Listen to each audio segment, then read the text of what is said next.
जय बोलो देवादिदेव 1008 श्री भगवान महावीर स्वामी की जय जय जय। अहिंसा परमो धर्म की जय जय जय। परम पूज आचार्य गुरुवर श्री विद्यासागर जी महाराज की जय जय जय। परम पूज्य मुनि श्री प्रमाण सागर जी महाराज की जय जय जय। परम पूज्य मुनि श्री अरह सागर जी महाराज की जय जय जय। एक जिज्ञासु सेठ किसी संत के चरणों में तत्वोपदेश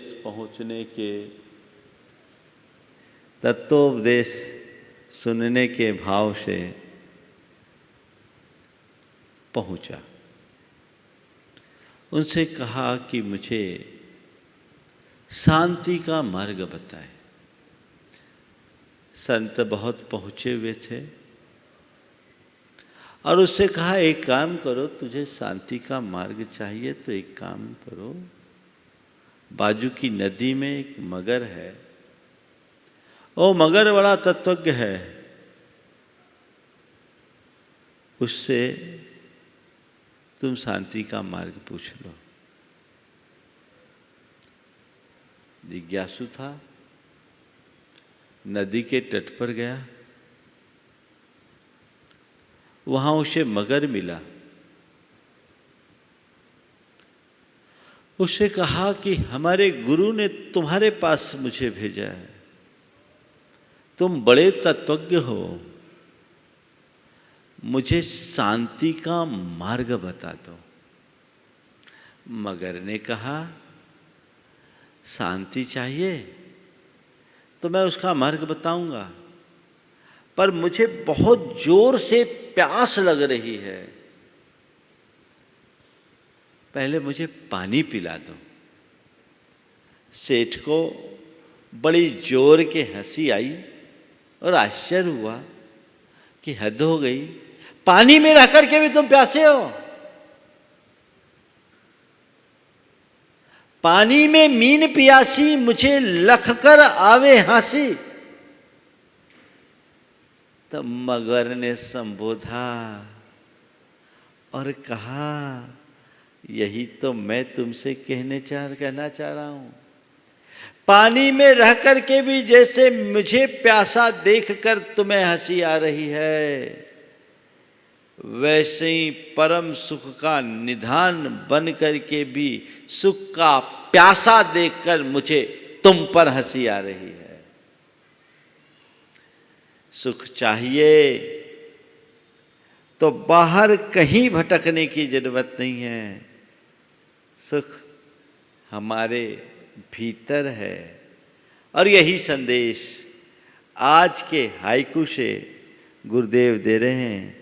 बाहर नहीं बसंत, बाहर तो संत अंदर। बाहर नहीं बसंत, बाहर तो संत अंदर। बाहर भटकोगे तो बस भटकते रहोगे, भीतर ही वास्तविक बाहर है। जीवन का जो परम सुख और रस है वो बाहर नहीं, अपने भीतर है। अपने भीतर के तत्व को पहचानो। जो अपने अंदर के सुख को पहचान लेते हैं वो धन्य हो जाते हैं, और जो उससे अनजान रहते हैं वे बाहर ही बाहर भटकते रहते हैं। दो तरह के लोग हैं, एक ही वे जो केवल पदार्थों से सुख की चाह रखते हैं, सारे जीवन पदार्थ और पदार्थ जन भोग के माध्यम से सुख तलाशते हैं।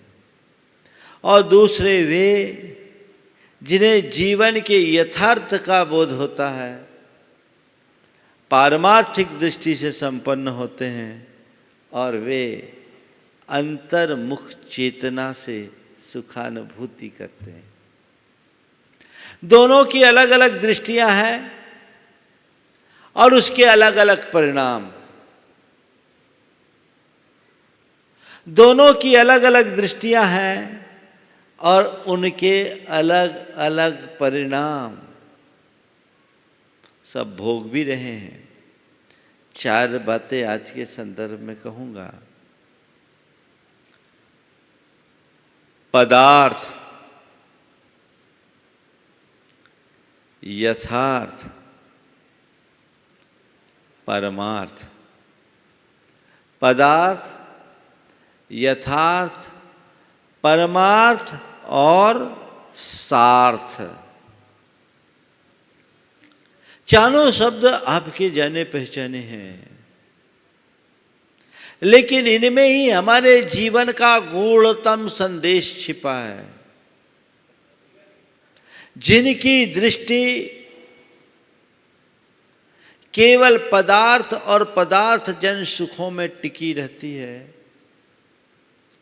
वे सुख की चाह में पूरे जीवन दौड़ते हैं, सुखानुभूति नहीं होती। वे अपने आप को सुखी महसूस करते हैं, मानते हैं,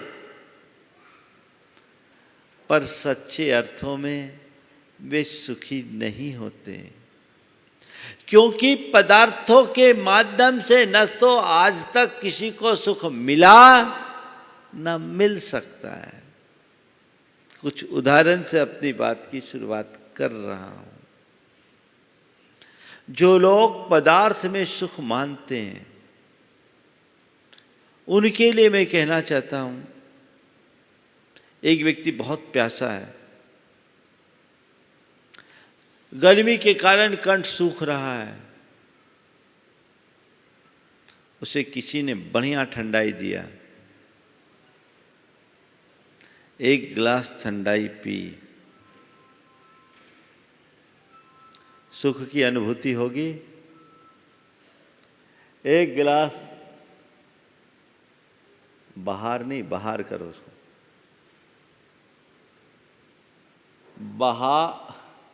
वो दोनों जगह आ की मात्रा गलत है। बाहर नहीं बसंत, बाहर तो संत अंदर, ये वाक्य है, उसको सुधार लो। बाहर नहीं वसंत, बाहर तो संत अंदर। बाहर नहीं वसंत, बाहर तो संत अंदर। एक बाहर है, एक बाहर है, उसको सुधार लो, देख लो उसको। मैं अपनी बात कर रहा था। प्यासा व्यक्ति, ये बसंत बाहर है, बाहर नहीं, उसको बाहर करो ना, ऊपर भी, हाँ ठीक कर लो, हाँ तुम करो, हाँ ठीक है, हो गया। नहीं, बाहर, नीचे वाला बाहर को बाहर करो,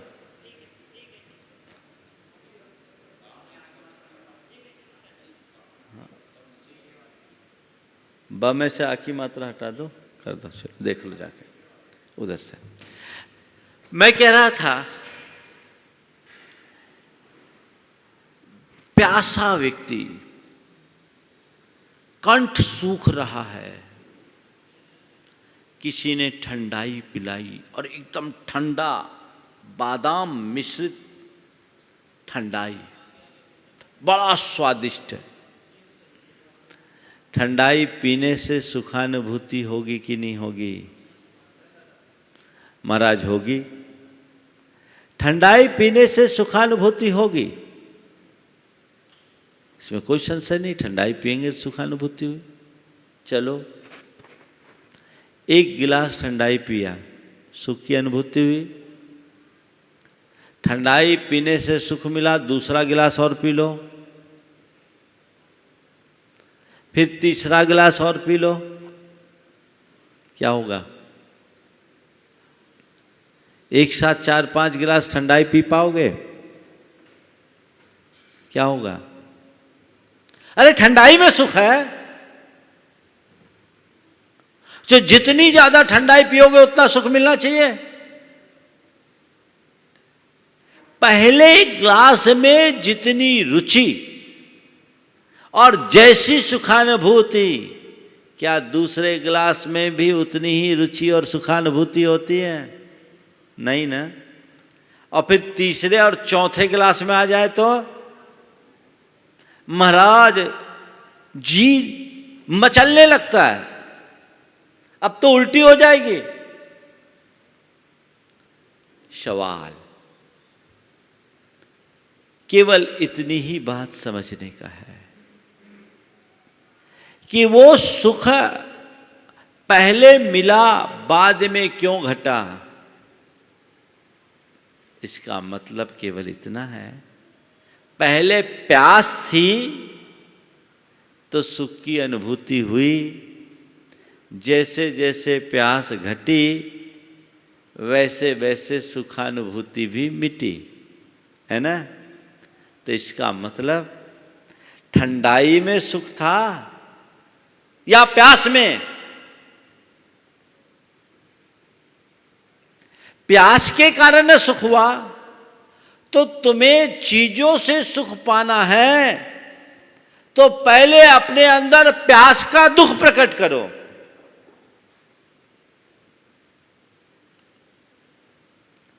पदार्थ की यही सीमा है।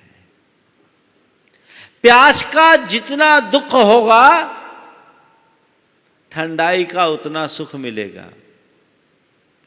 भूख की जितनी वेदना होगी भोजन में उतना स्वाद आएगा। जब भूख तेज होती है तो रूखी रोटी भी प्रेम से खा लेते हैं, खाते हैं। और भरे पेट में रसगुल्ला भी अच्छा नहीं लगता। तो ये बात समझने की है। जिन्हें मनुष्य सुख भोग का साधन मानकर स्वीकार करता है और जिससे सुखानुभूति है यह विश्वास पालता है, यथार्थ उनमें कोई सुख नहीं है। ये केवल एक आभास है। जिन्हें हम सुख का साधन मानते हैं वह सुख का साधन नहीं, वेदना के प्रतिकार मात्र का माध्यम है। पीड़ा अंदर हुई उसका प्रतिकार किया। तुम्हें गर्मी लग रही हो तो एसी सुहाएगी। अब बाहर टेम्परेचर 4 डिग्री हो तो उस समय एसी से सुख मिलेगा या तुम्हें हीटर चाहिए? क्या चाहिए?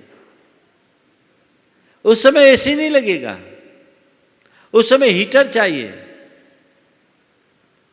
और अभी कोई हीटर चला दे तो दिमाग गर्म हो जाएगा। इस घड़ी भी यदि किसी को ठंड लग रही हो तो उसे गर्मी सुहाएगी, और ठंड में भी जिसके अंदर गर्मी है उसे एसी सुहाएगी। तो पदार्थ के माध्यम से सुख तभी मिलता है जब अंदर पीड़ा होती है, और जितनी पीड़ा उतना सुख। लेकिन इसका भी निचोड़, वो सुख कितनी देर, कितनी देर। भूख लग रही थी, मन चाहा, भोजन मिला, बड़ा सुख मिला, अब भोजन नहीं चाहिए। एक पीड़ा खत्म हो गई। उसके बाद क्या होता है? थोड़ा सुस्ता लो, सुस्ता लिए फिर कोई इच्छा। पीड़ा के प्रतिकार के लिए मनुष्य बाहर के साधनों को अपनाता है। उन साधनों से एक पीड़ा शांत होती है, उसका स्थान दूसरी पीड़ा ले लेती है। ये मृग तृष्णा है। जैसे खाज खुजाने से थोड़ी देर के लिए सुख मिलता है, लेकिन उससे ज्यादा दुखानुभूति होती है। एक बार खाज खुजा लो, बाद में कितनी जलन महसूस होती है ना अनुभव। खाज खुजाते समय तो अच्छा लगता है, लेकिन बाद में जलन, जितनी खाज खुजाओगे उतनी जलन होगी। यही कहानी है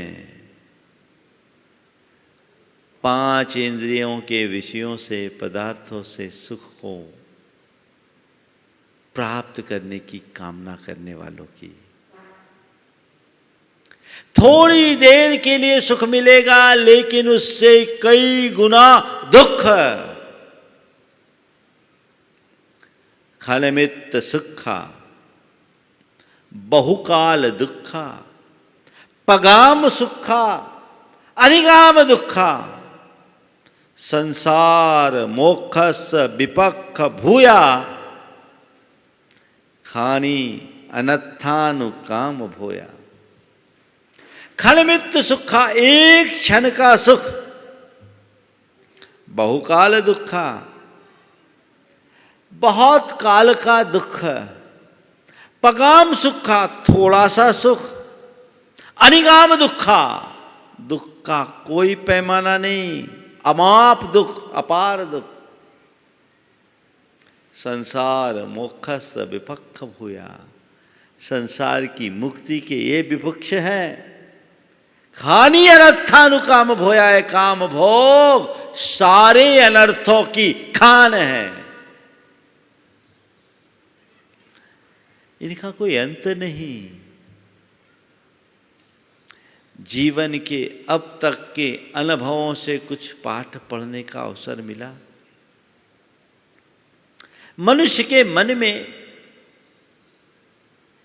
एक दुर्बलता है। जब पदार्थ जन्य भोगों की आसक्ति मन में होती है, आसक्ति से तृप्ति नहीं मिलती है, आकुलता बढ़ती है। पर मन हमेशा कहता है थोड़ा और, थोड़ा और, थोड़ा और, इस बार नहीं एक बार और, इस बार नहीं एक बार और, इतने में नहीं इतना और में जिंदगी पूरी हो जाती है। लेकिन जिसे वो खोजता है वो उसे मिल नहीं पाता। ये मृग मरीच का है। थोड़ा दौड़ो, थोड़ा दौड़ो, और दौड़ो, और दौड़ो, और दौड़ो, दौड़ते दौड़ते जिंदगी खत्म। तो संत कहते हैं एक व्यक्ति को प्यास प्रबल है, उसे ठंडाई पीकर राहत की अनुभूति हो रही है, और दूसरा व्यक्ति है जिसके मन में प्यास ही नहीं है, मजे में कौन है? बोलो। जिसके मन में प्यास नहीं है। एक व्यक्ति को खाने के लिए कुछ नहीं है, पर खाने की इच्छा भी नहीं है, और दूसरा व्यक्ति वो है जिसने 2 लड्डू खा लिए, 2 थाली में है, और उसके बाद भी बाजू वालों की थाली में नजर गड़ा है। भूखा कौन है? जिसके पास खाने को नहीं है और खाने की इच्छा नहीं है वो, या 2 खा लिया 2 थाली में फिर भी बाजू में देख रहा है वो। बात समझ में आ रही है? बाहर केवल भटकाव है, अंदर ही ठहराव है। इस सत्य को समझना ही जीवन के यथार्थ को जानना है। पदार्थ में सुख नहीं, कदाचित रेत से तेल निकालने की कोई कोशिश करे तो दुनिया के किसी कोने में किसी व्यक्ति ने कोई ऐसी टेक्नोलॉजी बनाई जिससे रेत से तेल निकल जाए।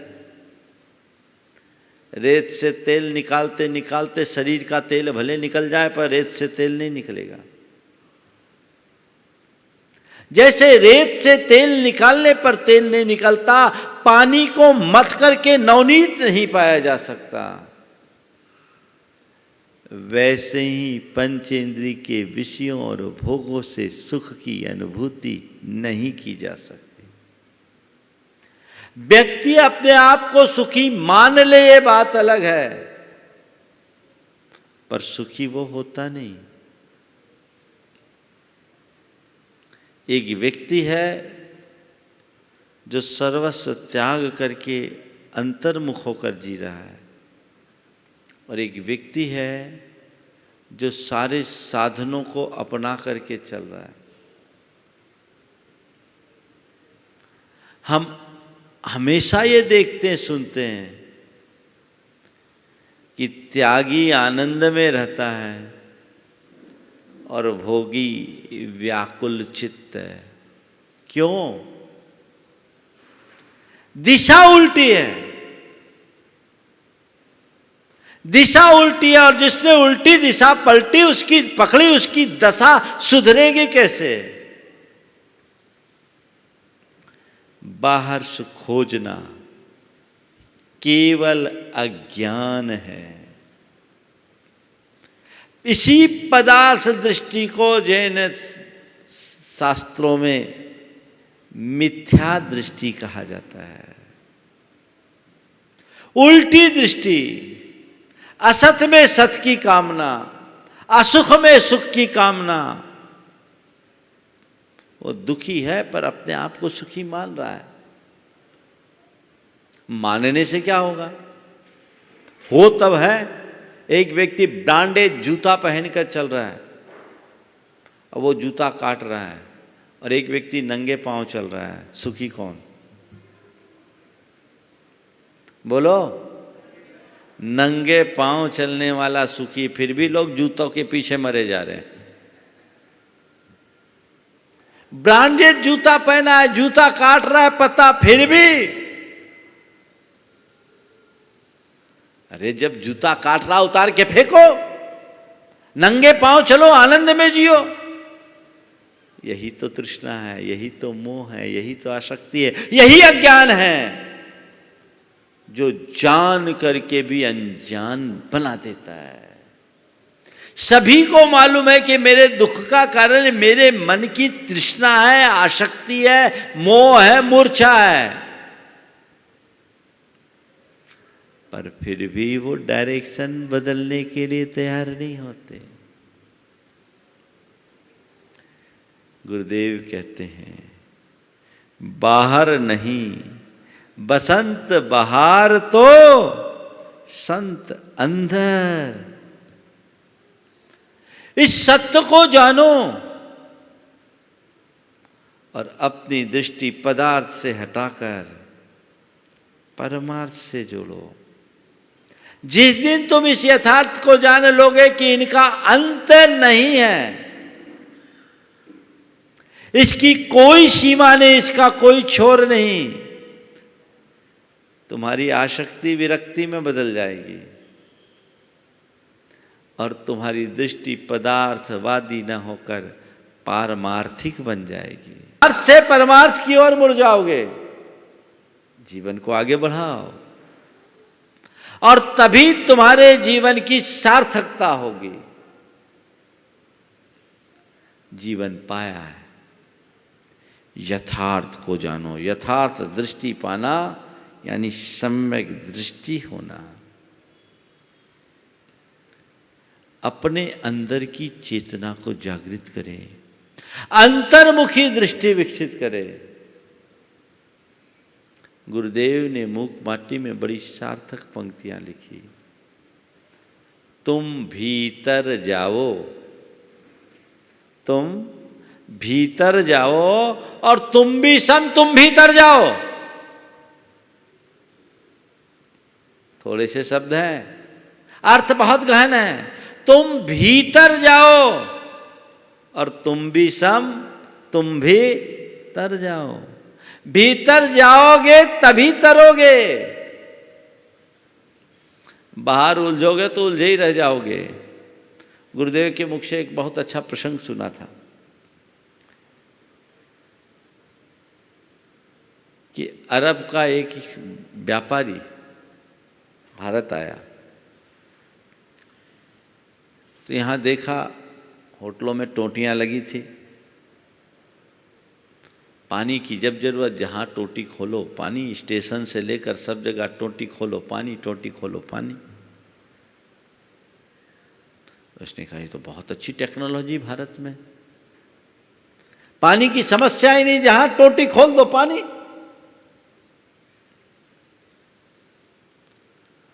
उसने कहा ये कमाल की चीज है, ये कहां मिलेगी? तो चला गया एक दुकान में, वो सैनिटरी वालों के यहाँ गया, टोटी भैया हमको टोटी दे दो, और बल्क ऑर्डर दे दिया। बोला अब हमारे देश में पानी की समस्या होगी नहीं, सब जगह टोटियां फिट कर दूंगा, चाहे जितना पानी निकाल लूंगा। अब ले गया, टोटियां तो लगा दी, पानी की जब जरूरत पड़ी टोटी खोले तो पानी नहीं। अब गालियां देना शुरू कर दिया, कंप्लेन किया कि भैया तुमने टोटियां तो दी, पानी है नहीं। तो बोला भैया देखो टोटियां हैं, पानी नहीं है, ये बताओ उसका टंकी आपने कहीं बनाया कि नहीं? बोले टंकी कहाँ होती है, हमने टंकी जाना ही नहीं। तो कहा हद हो गई भाई, पानी टैंक में है, टोटी में नहीं। टैंक में पानी हो तो टोटी से पानी निकलेगा, टंकी खाली तो टोटी से पानी निकलती क्या? टंकी खाली तो टोटी से पानी कभी नहीं निकल सकता, टैंक हो तो पानी निकलेगा। बस यही दशा इस दीन संसारी प्राणी की है। वो टोटियां तो खोल रहा है, टंकी का ध्यान ही नहीं। टंकी भीतर है, उधर देखो, अपने भीतर के अंतर ज्ञान को प्राप्त करो, सारा दुख सुख में बदल जाता है। अज्ञान आकुलता देता है और ज्ञान समाधान। अज्ञान आकुलता देता है और ज्ञान समाधान। आकुलता को शांत करे ज्ञान के बल पर, समझ एक बार आ जाए सब सुख। भैया ये तो बेकार, ये निस्सार, जैसे केले के छिलके को छिलते जाओ छिलते जाओ छिलते जाओ, कुछ सार निकलता है? एक के बाद दूसरी परत, प्याज के छिलके को छिलो, एक परत के बाद दूसरी, तीसरी, चौथी, पांचवी, कितनी परत दर परत, अंदर कुछ जीरो।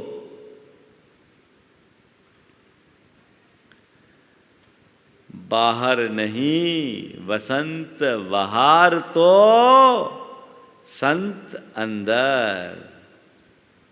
वो संतों को भी संबोधित कर रहे हैं, संत बाहर मत देखना, बाहर तो भीतर है। और आप लोगों को भी बोल रहे हैं, अगर बाहर चाहिए तो संतों के जीवन में झांक कर देखो, उनके अंदर जो बाहर है वही जीवन का वास्तविक किरदार है। उसे समझने की कोशिश करो।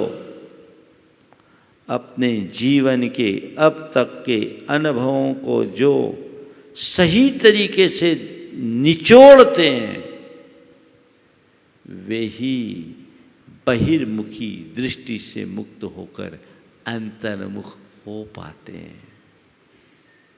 अंदर झांको, निज में निहारो। पर को देखते देखते तो तुमने अपने अनंत जीवन बिता दिए। विनय कुमार पथिक का ये गीत आप लोग बड़े मधुर स्वर में गाते हैं। अपने घर को देख बावरे, सुख का जहां ठिकाना रे, सुख का जहां खजाना रे, क्यों पर में सुख खोज रहा तुम, क्यों पर का दीवाना रे।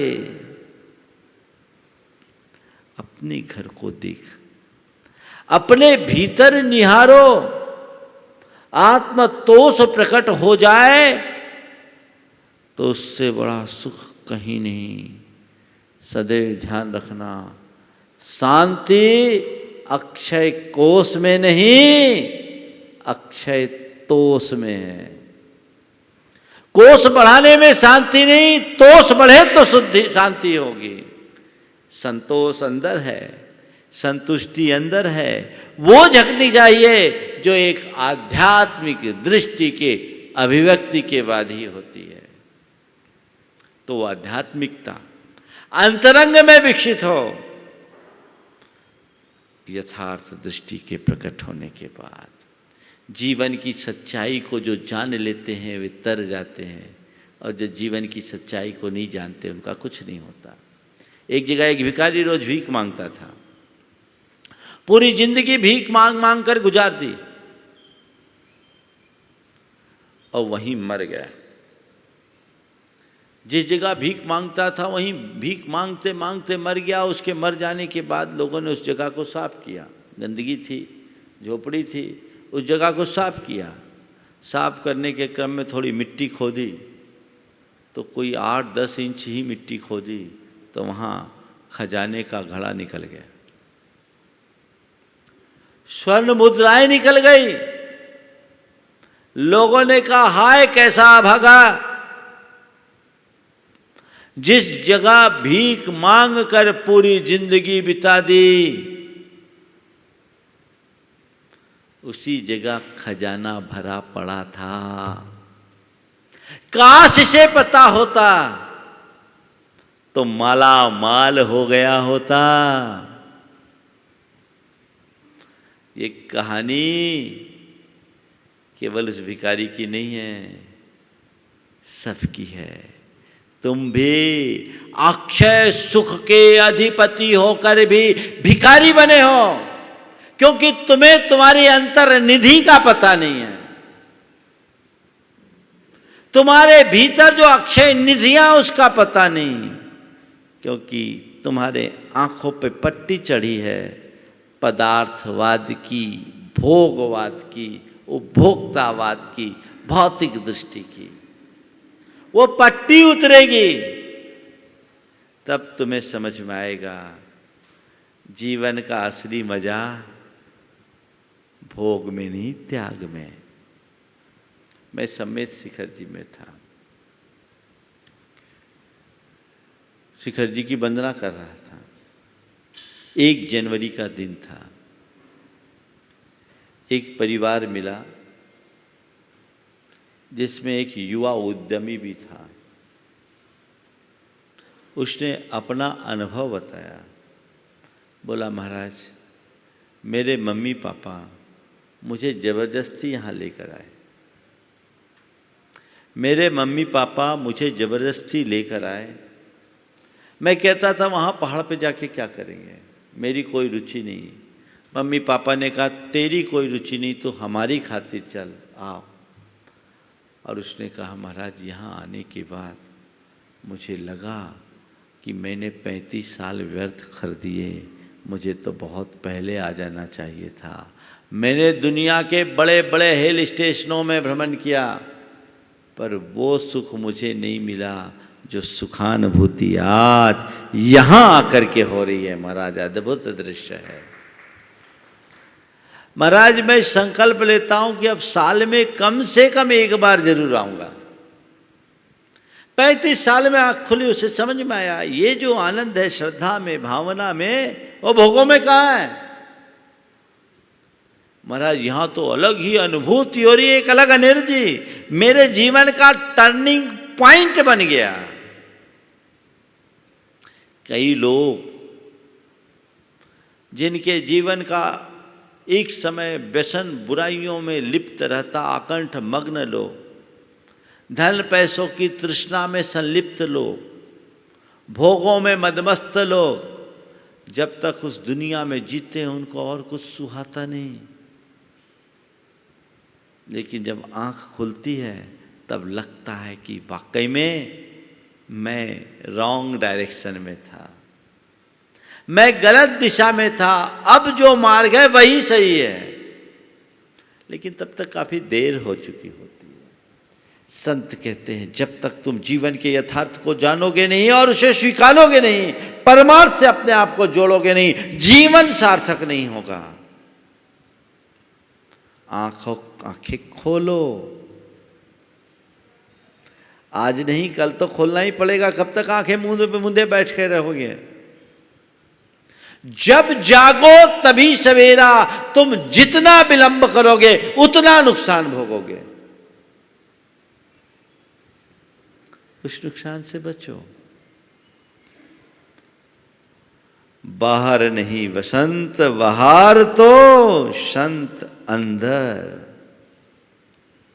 अंदर देखो, निज में झांको, अपने आप को जानो, अपने आप को पहचानो। जहां परम तृप्ति और प्रसन्नता है, मन में कोई चाह नहीं,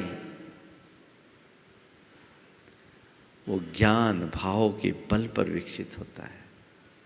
वो दृष्टि निरंतर उद्घाटित होनी चाहिए। भीतर के खजाने को पहचानने की कोशिश करो। अपने आत्म गुणों की अभिव्यक्ति का पुरुषार्थ करो, और उसमें जो संतुष्टि होगी वो अकथनीय होगी। बाकी चीजें तो भव भव में हम भोग चुके। अनुभव क्या बोलता है?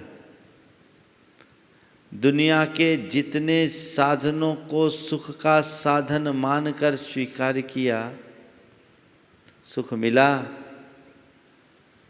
अपने अनुभव को पलट कर देखो। व्यक्ति धन जोड़ता ये सोच करके कि धन में सुख है। धन तो कमा लेता, सुख आया कि नहीं आया उससे पूछो। हकीकत देखोगे ना, तो आज जहां हो, आज से 20-25 बरस पहले आपके पास उतना धन नहीं था। 25 बरस में धन बढ़ा। ईमानदारी से पूछो, 25 बरस में धन बढ़ा तो सुख बढ़ा या घटा? आज जितने सुखी हो, 25 बरस पहले उतने सुखी थे क्या? आज जितना सुख है, आज से 25 बरस पहले जितना सुख था उतना सुख आज नहीं। धन बढ़ा पर सुख क्यों नहीं बढ़ा? अनुभव क्या बोलता है? हाँ, आकुलता बढ़ गई। 25 बरस पहले इतना धन नहीं था, तब हम ज्यादा सुखी थे। अब धन बढ़ गया तो सुख नहीं है। सही है ना? आशीर्वाद दे दूं 25 बरस पुरानी स्थिति में जाने की। अरे जिसमें सुख बढ़ा वो इससे अच्छा क्या है? कैसी विडंबना है, लोग इसे ही नहीं समझ पाते हैं। पर ये हकीकत है। हमने जिन्हें सुख का साधन मानकर अंगीकार किया, स्वीकार किया, वो साधन तो मुझसे जुड़ गए, पर मेरा साध्य मुझसे छिटक कर दूर चला गया। जिस सुख की कल्पना में हमने प्रयास किया, वो सुख हमें हासिल हुआ? जानने की बात केवल इतनी सी है। तो फिर सार्थकता किस कहां? फिर सार्थकता कहां? इसी अनुभव को देख ले लोग, दृष्टि मुड़ जाएगी, जीवन पलट जाएगा, काया पलट हो जाएगी। तो अपने घर को देख भावरे, सुख का जहां खजाना रे, क्यों पर में सुख खोज रहा तू, क्यों पर का दीवाना रे? अंदर ही बाहर है, अपने भीतर जागो, संतोष को अपनाओ, संयम को अपनाओ, साधना का मार्ग अपनाओ, तुम परम आनंद में रहोगे। बाकी में तो विकल्प है, माया जाल, और जो तुम कर रहे हो उसमें नया कुछ भी नहीं है। अनंतों बार दोहराया जा चुका है। आचार्य कुंद कहते हैं, शुद्ध परिचिदान भूदा, शुद्ध परिचिदान भूदा, सवस्वी काम भोग बंध कहा, एयत सुलंभो नवरिन सुलहो बिहतस। तुम्हारे द्वारा जन्म जन्मांतरों से सुनने में आया, परिचय में आया, अनुभव में आया, क्या? काम भोग और बंध। अब तक अपने इस अनादिकालिक संसार में तुमने कुछ भी सुना तो केवल काम भोग बंध और भोग के बारे में सुना, काम भोग बंध के बारे में सुना। परिचय भी पाया तो केवल इन्हीं का, और अनुभव भी किया तो केवल इन्हीं को। सार क्या पाया, हाथ में क्या आया,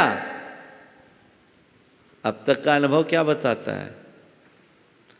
तृष्णा, अतृप्ति, आकुलता, और क्या।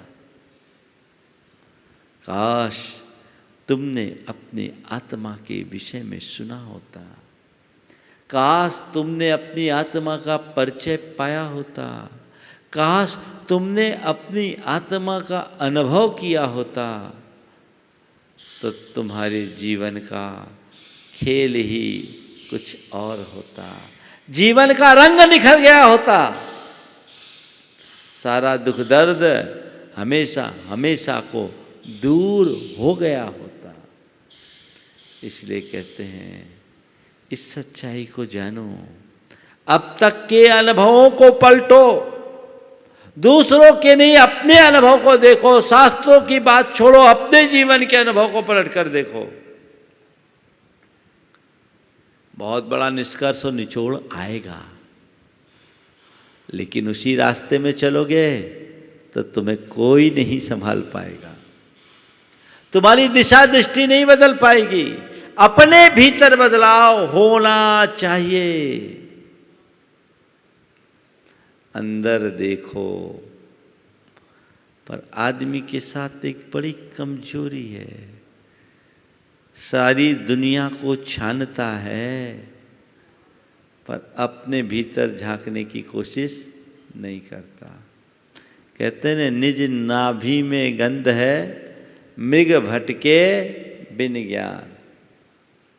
कस्तूरी तो कुंडल बसे, कहते हैं नाभि के, मृग की नाभि में कस्तूरी है, पर उसको पता नहीं ये गंध कहां से आ रही, कहां से आ रही, कहां से आ रही, कहां से आ रही। वो भटक रहा है, गंध गांठ में, पास में, फिर भी भटक रहा है। तो भटकते भटकते अपना जीवन बर्बाद कर देता है। यही दशा तो तुम्हारी है। सुख का खजाना तुम्हारे भीतर है पर तुम उसे जान नहीं पा रहे हो। महाराज सुख का खजाना कहाँ? सुख तो चीजों में है, चीजों से सुख नहीं मिलते। क्यों नहीं मिलते? अभी बता देता हूं, अभी बता देता हूं। एक आदमी के पास करोड़ों की संपत्ति, वो आदमी पागल है, क्या उसको सुख मिलेगा? बोलो। करोड़ों की संपत्ति, मानसिक संतुलन नहीं, पागल है। उस संपत्ति किस काम की उसके लिए? वो संपत्ति उसको सुख देगी? क्या हुआ? उसकी संपत्ति ने उसे सुख दिया। अगर संपत्ति में सुख है तो उस पागल को भी वो सुख मिलना चाहिए। एक अबोध बच्चे के सामने, जिसे कुछ पता नहीं, तुम सोना चांदी का ढेर लगा दो, कंचन की गोल कांच नगीने रख दो, वो उसे कंचा माल के खेलेगा। क्यों? उसे उससे कोई सुख नहीं, क्योंकि उसको उसका ज्ञान नहीं है। तो सुख कब मिला? चीजों से मिला या उसके ज्ञान से? हाँ, ज्ञान से मिला ना, ज्ञान से मिला। मुंह में रसगुल्ला है, मुंह में रसगुल्ला है, और उसी समय मोबाइल बजा है, मैसेज आया, ऑफिस में रेड पड़ गई। अब क्या हुआ? रसगुल्ला का रस गोल, रसगुल्ला का रस घोल। कहाँ? रसगुल्ला भी जहाँ का तहाँ है, उसकी गुणवत्ता में कोई कमी नहीं, मुंह में ही है, पर टेस्ट लेने का इंटरेस्ट खत्म हो गया। टेस्टी चीजों में टेस्ट नहीं है, टेस्ट का सुख तो टेस्ट लेने वाले में है ना। तो जीव से ज्ञान कौन ले रहा है, तुम्हारी चेतना या रसगुल्ला? तो तुम्हें जो इंद्रियों का भी सुख मिल रहा है वो किससे मिल रहा है?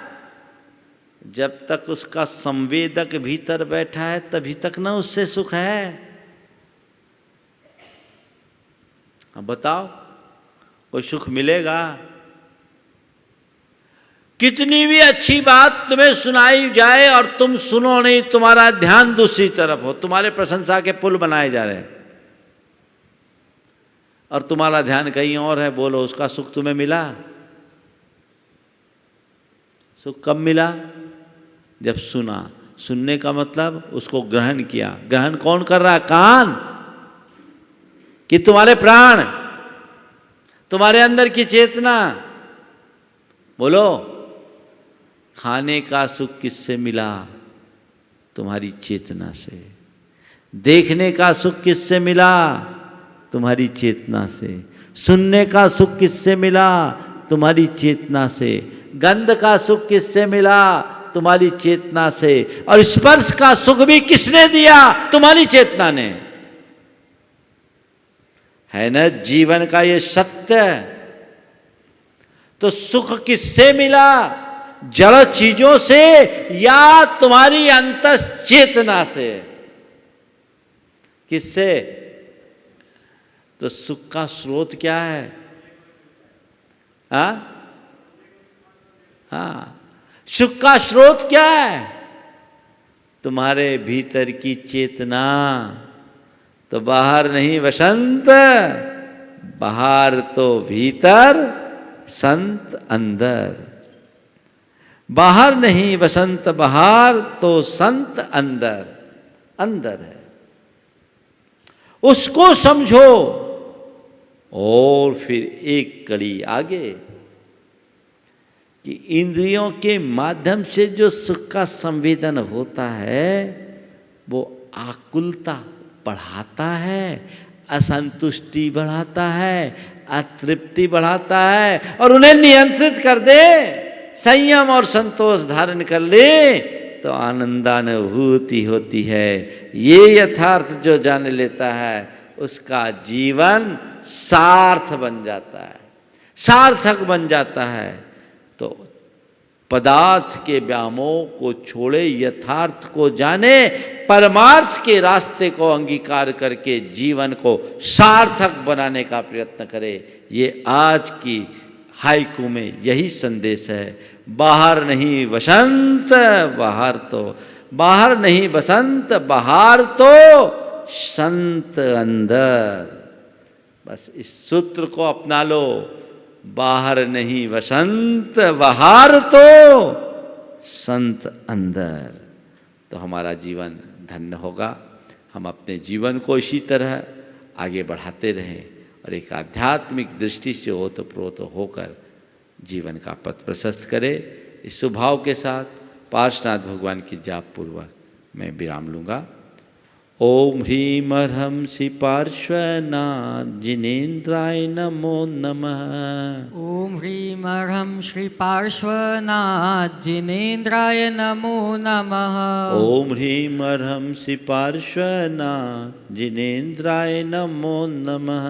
ओम ह्रीम अर्हं श्री पार्श्वनाथ जिनेन्द्राय नमो नमः। ओम ह्रीम अर्हंसि पार्श्वनाथ जिनेन्द्राय नमो नमः। ओम ह्रीम अर्हं श्री पार्श्वनाथ जिनेन्द्राय नमो नमः। ओम ह्रीम अर्हंसि पार्श्वनाथ जिनेन्द्राय नमो नमः। ओम ह्रीम अर्हं श्री पार्श्वनाथ जिनेन्द्राय नमो नमः। ओम ह्रीम अर्हंसि पार्श्वनाथ जिनेन्द्राय नमो नमः। ओम ह्रीम अर्हं श्री पार्श्वनाथ जिनेन्द्राय नमो नमः।